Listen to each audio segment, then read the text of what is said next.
belum memberitahukannya, kan demikian ya. Maka saya masih di dalam kebingungan ya. Oke, it's okay brother. Saya juga menghormati. Kalau kebingungan sih enggak, tetapi kita imani bahwa seorang Nabi Isa, ya. Iya. Bukankah gimana? Gini dia brother. Iya. Maksud saya, bukankah lebih elegan misalnya kan brother? Kalau memang dia, kalau kita orang yang bijak, kita kan tidak akan pernah berani membantah data orang lain saat kita tidak punya data pembanding. Kan gitu ya. Ya enggak? Terus? Itu orang bijak kan pastinya seperti itu.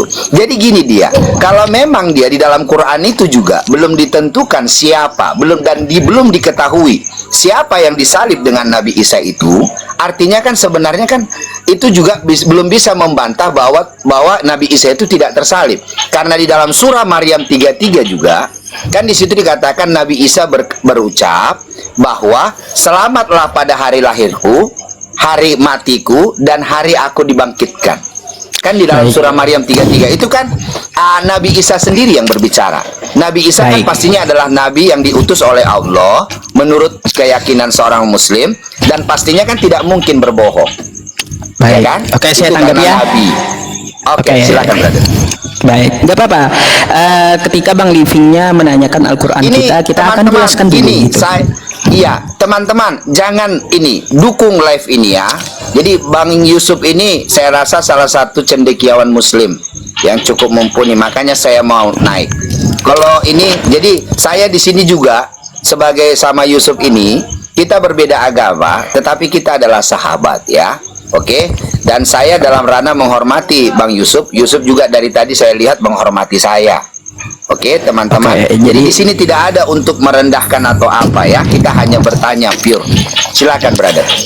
Baik, jadi begini ya, tentang masalah Quran surah Maryam ayat 33 dengan Quran surah An-Nisa ayat 157 yang kata teman Kristen itu bertentangan. Sebenarnya ayat itu malah saling mendukung. Saya tidak mengucapkan itu bertentangan. Ya, enggak apa-apa. Dari tadi saya tidak ucapkan. Mungkin Kristen yang lain mungkin, bukan saya. Ya, gini. Ya, jadi menurut persepsi Kristen kebanyakan, Quran surah An-Nisa ayat 157 dan Quran surah Maryam ayat 33 itu seakan-akan bertentangan.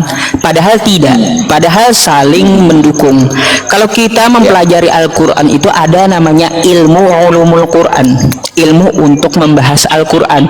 Maka kita harus melihat teks per teks dari Al-Quran tersebut. Coba kalau kita lihat Quran surah Maryam ayat 33, wassalamu alayya yauma wulidtu wa yauma amutu wa yauma ub'atsu hayya. Lihat, wassalamu, keselamatan pada hari ya, wulidtu, hari aku dilahirkan. Wulidtu itu memakai fi'il madi. Fi'il madi itu artinya sudah terjadi. Betul gak Nabi Isa telah dilahirkan di zaman dulu? Betul kan? Betul. Terus kata selanjutnya apa? Wa yauma amutu. Amutu itu kejadian yang akan datang, bukan yang terjadi. Artinya kata Nabi Isa, keselamatan pada hari aku telah dilahirkan, pada hari aku akan dimatikan kedua kalinya, wa yauma ub'atsu hayya. Jadi pada hari aku akan dibangkitkan. Bentar. Biar saya tidak terpotong penjelasannya. Tadi abang bilang aku dimatikan kedua kalinya. Maksudnya pada saat kedatangan kedua baru dia mati. Iya, maksudnya ya? Pada datang kedua kalinya gitu. Bukan mati di zaman yang telah lalu, bukan mati dua kali ya, bukan mati dua kali ya. Supaya jadi begini teman-teman di bawah. Oke, jadi di dalam Quran surah Maryam ayat 33 di situ ada fi'il madi dan fi'il mudhari. Fi'il madi telah terjadi. Betulkah Nabi Isa telah dilahirkan zaman dulu? Betul. Terus wa yauma amutu, amutu itu adalah kejadian yang akan datang. Artinya dia akan dimatikan nanti. Artinya di zaman sekarang Nabi Isa belum mati. Betul saja yang dikatakan oleh Al-Quran, Quran surah An-Nisa ayat 157, ya, wa ma qataluhu, mereka tidak membunuhnya. Jadi seperti itu, karena dia saat ini belum mati, tapi matinya, wafatnya itu akan didatang kedua kalinya. Itu Quran surah An-Nisa ayat 157 dan Quran surah Maryam ayat 33. Pahami ketika membahas Al-Quran kosakatanya fi'il madi, fi'il mudhari, dan fi'il amar gitu. Nah, berkaitan tentang permasalahan Al-Quran kami, ya, Al-Quran kami memverifikasi dia tidak dibunuh, tetapi di situ ada keraguan-raguan dari Yahudi. Sebenarnya ayat itu bukan untuk Kristen gitu, tapi untuk Yahudi yang menangkap Nabi Isa. Nah, jadi seperti itu. Nah, apakah betul Yahudi maupun Kristen itu di dalam keraguan-raguan? Coba sesuai dengan judul saya nih ya, Yesus tidak disalib. Maka saya membawa data Markus 14 di ayat 51 sampai 52. Kenapa saya mempertanyakan kepada Bang Living, siapa seorang muda yang memakai kain lenan lari dengan telanjang? Apakah ini Yesus atau bukan? Kata Bang Living, itu tidak dijelaskan. Nah, coba Anda lihat lagi data yang saya tampilkan kepada Anda. Sebenarnya siapa yang memakai kain lenan itu dijelaskan, Bang Living, ya, dijelaskan. Nih, penjelasannya seperti ini nih, ya. Bentar. Nih. Yang memakai kain lenan yang lari dari penangkapan. Coba kalau kita baca nih ya, di Yohanes 13. Jadi bentar kan, Bang, nanti Abang tanggapi saya setelah bacakan datanya ya, sedikit lagi nih. Iya. Ya. Oke, di Yohanes 13 ayat 4. Lalu bangunlah Yesus dan menanggalkan jubahnya. Ia mengambil sehelai kain lenan dan mengikatkannya pada pinggangnya. Jadi ya, seorang muda, menurut saya ya, seorang muda yang hanya memakai kain lenan, yang lari telanjang, lolos dari penangkapan tentara Romawi, itu adalah Yesus. Nah, silahkan Anda bantah dengan data, kalau Anda bisa bantah gitu ya, pada saat penangkapan Yesus pakai kain kapan, atau pada saat penangkapan Yesus pakai jas dengan topi. Nah, kalau ada datanya seperti itu silahkan. Ya, jadi kan ya, jadi kan makanya saya bilang, jadi kalau di Alkitab kami itu kan dengan jelas bahwa setelah Tuhan Yesus itu ditangkap, ya kan, setelah Tuhan Yesus itu ditangkap, dia kan dihadapkan ke pengadilan Pontius Pilatus. Pertama pengadilan para ahli-ahli Taurat, setelah itu dihadapkan ke Herodes, dan ke Herodes dihadapkan juga ke Pilatus.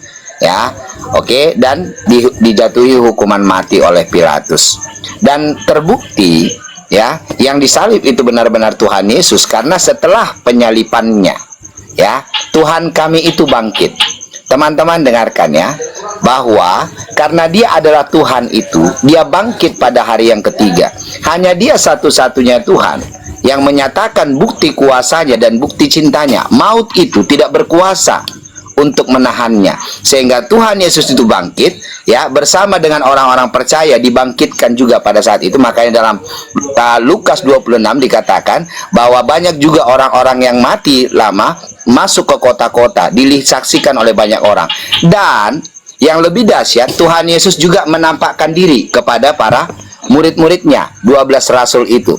Ya, hanya Alkitab kami memang yang mengisahkannya dengan detail. Dan Thomas, salah satu murid Tuhan Yesus itu, mencucukkan ya tangannya ke tangan Tuhan Yesus dan lambung Tuhan Yesus yang tersalib itu, ya, yang sudah bangkit itu. Oke, jadi memang tidak ada miss di situ. Itu dahsyatnya Alkitab kami. Tetapi kan di sini brother tadi kan hanya untuk mencoba mengkolaborasi antara Markus 14 tadi ya, bahwa Tuhan Yesus menanggalkan jubahnya dan mengikatkan kain lenan di pinggangnya, dengan ayat selanjutnya yang coba brother cocokologi. Tapi nggak apa-apa, mungkin wajar memang brother salah, karena kan brother Islam yang mengetahui Alkitab itu dengan sangat benar dan sangat detail adalah kami Kristen. Karena memang dan hanya orang bodoh. Makanya dari tadi kan saya bertanya, ya, saya tidak mau menjelaskan Al-Quran itu. Oke, hanya orang bodoh yang merasa lebih paham isi rumah orang lain daripada yang punya rumah. Dan yang brother buka itu adalah firman Tuhan dari Alkitab kami Kristen. Ya, jadi wajar brother memang salah mengartikannya, mencoba mencocokologi. Dan satu hal memang brother, salam hormat saya untuk Bang Yusuf, tetapi satu hal yang aneh, teman-teman dengarkan, ya, akan sangat lucu pada saat kita adalah seorang Islam, ya, tetapi mencari pembuktian dan pembenaran akan iman saudara sebagai seorang Islam dari Alkitab kami Kristen. Come on, ya, something wrong brother. Ya, harusnya memang Bang Yusuf, ya, dan saudara-saudara saya Islam mengambil pembuktian dan pembenaran akan imannya cukup dari Al-Quran itu atau dari hadis itu. Mengapa harus mengais-ngais dari Alkitab kami Kristen? Apakah mungkin karena tidak ada sesuatu di dalam Al-Quranmu brother untuk kau gunakan memperkuat dan mempertegas imanmu sebagai seorang muslim, sehingga harus mengambil dari Alkitab kami Kristen sebagai validasi pembuktiannya? Kan gitu dia. Saya tidak membutuhkan kitab-kitab agama lain untuk validasi iman saya. Saya, ya, sebagai seorang Kristen, Alkitab itu cukup, ya, bagi kami Kristen, sehingga kami memang tidak pernah berusaha untuk mengais-ngais dari Al-Quran atau dari Tripitaka atau dari Weda sebagai validasi pembuktian akan iman kami. Demikian brother. Baik, kasih saya waktu untuk menanggapi. Jadi begini, berkaitan dengan Al-Quran kami, siapa yang disalib, diserupakan dengan siapa, sebenarnya itu bagi iman Islam bukan hal yang penting. Karena ketika ayat tersebut juga diturunkan, dibacakan oleh Nabi kami, orang Arab, baik sahabat Nabi kami, itu tidak pernah mempertanyakan hal tersebut. Dengan siapa Nabi Isa diserupakan? Karena tidak menyangkut ke dalam akidah umat Islam gitu. Dan Nabi kami pun tidak menjelaskan karena tidak ada pertanyaan. Nah, jadi seperti itu tentang Al-Quran kami itu. Bukan berarti kami mengais-ngais datanya di Bible, bukan seperti itu. Jadi kita di sini pembahasan yang terpisah. Al-Quran ya Al-Quran, Bible ya Bible. Nah, saya membahas tentang Yesus tidak disalib, artinya saya sedang membahas pengetahuan tentang Bible gitu, bukan membahas tentang Al-Quran. Dapatkah fakta sejarahnya dibuktikan? Lalu tadi Bang Living menunjukkan sama saya, bahwa ketika dia bertemu dengan Thomas, tangan Yesus itu berlubang. Dia menunjukkan kepada Thomas. Nah, saya tidak meminta tentang pertunjukan Yesus berlubang tangannya, tetapi yang saya permasalahkan itu di dalam Bible, ya, di dalam Bible Yesus itu memakai pakaiannya sehelai kain lenan. Maka ketika ada bantahan, bukan berarti harus menunjukkan tangannya berlubang. Seharusnya Anda membantahnya dengan data di mana saat penangkapan tentara Romawi itu Yesus pakai kain kapan kah, atau Yesus pakai jas kah, atau Yesus pakai topi kah? Kan seharusnya bantahannya seperti itu, bukan bantahannya tentang fisiknya Yesus. Yang kita bicarakan itu adalah tentang masalah pakaian Yesus gitu, bukan tentang masalah fisik Yesus. Jadi menurut saya salah gitu pembahasan dari Bang Liping. Bang Liping, saya mau tampilkan lagi satu data kepada Anda, silahkan Anda bantah ya. Brother, gini, sorry ya. Kalau masalah pakaian brother, itu bisa berubah. Ya, saya hari ini bisa pakai baju biru, nanti malam saya bisa pakai baju kuning, ya kan? Tetapi itu bukan fisik saya. Tetapi kalau makanya saya tunjukkan validasi yang lebih tidak terbantahkan lagi. Jadi kami Kristen itu brother, ya, validasinya itu harus kuat. Validasi yang tidak terbantahkan itu adalah dari tubuh Tuhan Yesus itu sendiri. Tangan tidak mungkin berganti, tapi baju bisa berganti brother. Tangan tidak bisa berganti. Lambung Tuhan Yesus itu tidak bisa berganti brother dengan dipinjam dulu tangan orang lain. No. Jadi kalau masalah baju atau pakaian, hari ini saya bisa pakai kain lenan, besok saya bisa pakai kain apa? Pakai kain apa? Kain murahan bisa. Kain lenan itu lambang, itu kain yang dipakai oleh raja-raja ya, itu kain lenan artinya ya, itu kain yang mahal ya teman-teman. Jadi bisa berubah-berubah karena itu apa? Di luar tubuh, di luar fisik. Tetapi masalah tangan yang berlubang itu tidak tergantikan sampai kapanpun, karena tangan Tuhan Yesus itu sendiri. Itu kalau mindsetnya teman-teman ya. Maulah kau penane. Sebentar ya. Saya mau tanggapi sedikit, boleh? Boleh Bang Yusuf, boleh. Karena saya membahasnya melalui Markus tadi ya, saya mau tunjukkan lagi kepada Bang Liping ya. Markus 14:51, ada seorang muda yang pada waktu itu hanya memakai sehelai kain lenan untuk menutup badannya ya, untuk menutup badannya dia memakai sehelai kain lenan mengikuti dia, dan mereka hendak menangkapnya.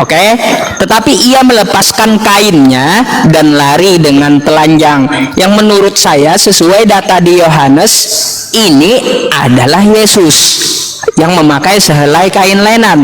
Lalu yang memakai sehelai kain lenan ini dia lari dengan telanjang melepaskan kainnya.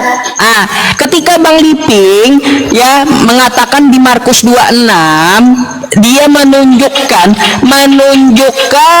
kepada Thomas tangannya itu berlubang. Bang Liping, pakaian yang saat itu dipakai Yesus dengan menunjukkan tangannya kepada Thomas itu telah pakai jubah, bukan pakai kain lenan gitu. Kalau kita melihat pun di data sini ya, nih sesudah mengolok-olokkan dia, mereka menanggalkan jubahnya. Artinya Yesus itu ketika menemui muridnya seharusnya pakai kain lenan, bukan pakai jubah gitu. Tiba-tiba dia menemui murid-muridnya pakai jubah. Jadi yang pakai jubah itu siapa? Sedangkan Yesus pakai kain lenan gitu. Nah, silakan Anda jawab, siapa itu?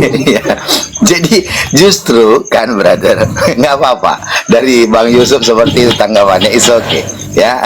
Justru kan brother, sesuatu yang aneh.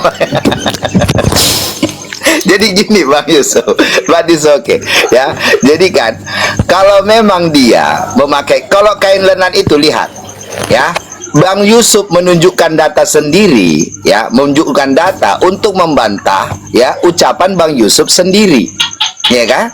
Ya, bahwa Tuhan Yesus itu pada saat dihadapkan ke hadapan Pontius Pilatus juga memang memakai jubah, ya kan? Bukan memakai kain lenan. Dia tidak ada nyambung-nyambungnya dengan pemuda yang berlari tadi, ya, karena menanggalkan kain lenan tadi, brother. Tidak ada nyambung-nyambungnya. Makanya saya katakan, kalau masalah pakaian, ya, Bang Yusuf kan kemarin kalau nggak salah saat live Bang Yusuf nggak pakai baju warna ini, warnanya hijau tua ya, hijau lumut ya. Kemarin kalau nggak salah kan Bang Yusuf memakai baju yang lain. Itu karena apa? Itu sesuatu yang di luar tubuh, yang bisa saja berganti. Tetapi yang saya tunjukkan datanya, brother, yang memang tidak bisa berganti, memang dari tubuh Tuhan Yesus itu sendiri, yang tidak akan pernah bisa digantikan kan? Ya, tangan yang berlubang itu adalah validasi fakta yang tidak terbantahkan. Makanya gini, jadi gini dia, nggak apa-apa. Jadi seperti bagi Bang Yusuf saya katakan, ya, bahwa memang Quran itu adalah sebuah kebenaran karena Bang Yusuf seorang Islam. Bagi saya Kristen, Alkitab itu adalah sebuah kebenaran karena memang itu adalah saya Kristen. Tetapi memang supaya kita fair play, brother, ya itu yang saya tawarkan tadi di awal. Tetapi kan Bang Yusuf tidak mampu tunjukkan, ya, validasi apakah fakta kisah di dalam Quran itu tentang Nabi Isa tidak disalib tapi diserupakan, didukung oleh fakta-fakta sejarah yang tidak terbantahkan, atau memang tidak didukung, ya kan? Kalau validasi fakta di dalam Alkitab kami, kisah di dalam Alkitab itu saya tunjukkan datanya, brother. Validasi faktanya sampai hari ini masih ada, ya, validasi. Jadi kisah itu, jadi gini dia, kisah-kisah masa lalu, ya, kalau tidak didukung oleh fakta-fakta sejarah yang tidak terbantahkan, maka kita katakan, teman-teman, jangan kasih saya, ya, ini roomnya Bang Yusuf, ya, mari dukung Bang Yusufnya, ya. Saya sebagai tamu di sini. Oke, saudaraku. Oke ya, jangan kasih saya. Iya, itu dia. Kasih Bang Yusufnya, jangan kasih saya. Nanti kalau di room saya, baru kasih saya, jangan kasih Yusuf. Kalau di room saya, ya.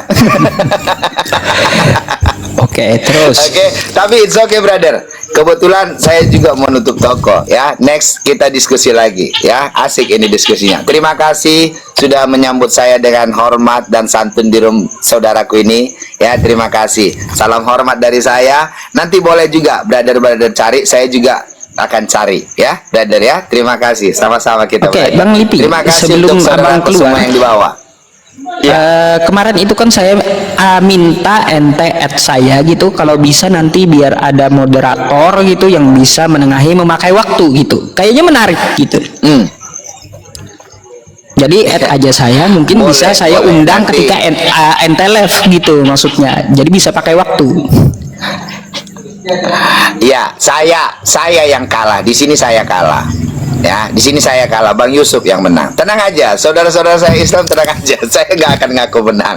Ya. Nggak ada framing Jadi saya kayak di gitu. sini kalah. Dan bukan karena memang cara Bang Yusuf yang memang dewasa di dalam menghadapi perbedaan itu memang luar biasa.